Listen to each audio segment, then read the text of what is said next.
Existem inúmeras histórias de terror que giram em torno de lugares assombrados, mas algumas ganham notoriedade por envolverem relatos reais e documentados.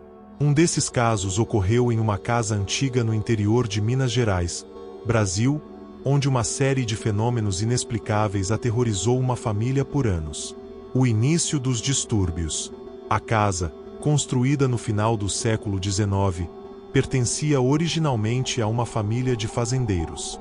Porém, após a morte repentina de um dos herdeiros em um trágico acidente, a propriedade passou por várias mudanças de donos até ficar abandonada por quase 2 décadas. Em 1998, uma nova família, composta por um casal e seus 3 filhos, decidiu restaurar a casa e transformá-la em seu lar. Foi quando as coisas começaram a ficar estranhas. Nas primeiras semanas, eram apenas ruídos, batidas leves nas paredes, portas que pareciam render sozinhas e sons de passos no sótão, onde ninguém morava. A princípio, a família ignorou, atribuindo os ruídos ao desgaste natural da casa velha. Contudo, tudo mudou quando a filha mais nova, Ana, começou a relatar que ouvia sussurros em seu quarto à noite. Eles diziam o meu nome, ela contou anos depois, já adulta, em uma entrevista para um jornal local. Pareciam vozes de crianças, me chamando, implorando para eu brincar com elas. Os pais se preocupavam, achando que Ana estava tendo pesadelos. Mas então, outros membros da família começaram a notar fenômenos similares. Os sussurros se espalharam para outros cômodos, seguidos por barulhos de móveis sendo arrastados durante a madrugada e um cheiro de queimado que impregnava a casa sem explicação.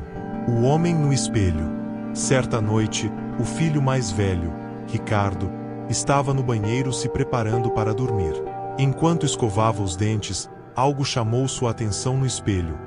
Uma figura escura, quase imperceptível, aparecia atrás dele. Pensando ser apenas um jogo de luz, ele virou-se rapidamente, mas o banheiro estava vazio. Quando voltou a olhar para o espelho, a figura estava mais perto, como se tentasse sair de dentro dele. O pânico tomou conta e ele saiu correndo, gritando.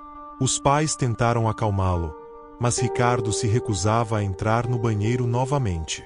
Ele descreveu o homem como um vulto de olhos fundos, vazios, com a pele esbranquiçada, como se fosse feita de cera. Pesquisas reveladoras. Desesperados, os pais decidiram investigar a história da casa. Após consultar registros antigos e conversar com vizinhos mais velhos, descobriram que durante a década de 1920, a propriedade havia sido usada como uma espécie de orfanato clandestino, onde crianças pobres eram acolhidas, mas muitas desapareciam misteriosamente. Relatos de moradores antigos sugeriam que o homem no espelho poderia ser o antigo responsável pelo orfanato, um sujeito que se acreditava estar envolvido na morte de várias crianças, cujos corpos nunca foram encontrados. Diziam que ele praticava rituais macabros e que sua presença ainda assombrava o lugar. A última noite.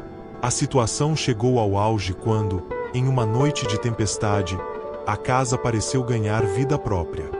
Os sussurros se tornaram gritos agudos, os móveis se moviam sozinhos e as luzes piscavam.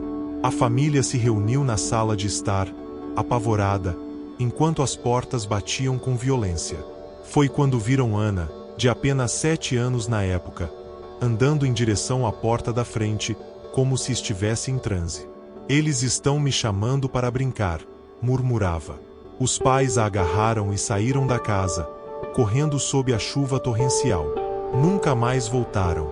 A casa permanece abandonada até hoje, evitada pelos moradores da região. Muitos afirmam que ainda podem ouvir os sussurros quando passam por perto à noite.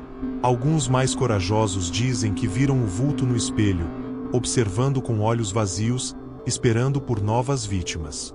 Conclusão: o caso ganhou notoriedade, e a história foi até registrada por investigadores paranormais que tentaram explorar o local. Todos eles saíram dizendo que algo estava realmente errado ali, e que a energia sombria ainda era forte.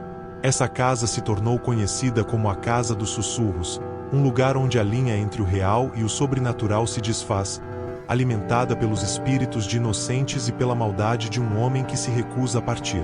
Se é verdade ou não, ninguém sabe ao certo, mas as histórias reais e os relatos de testemunhas fazem desse caso um dos mais assustadores e misteriosos do Brasil.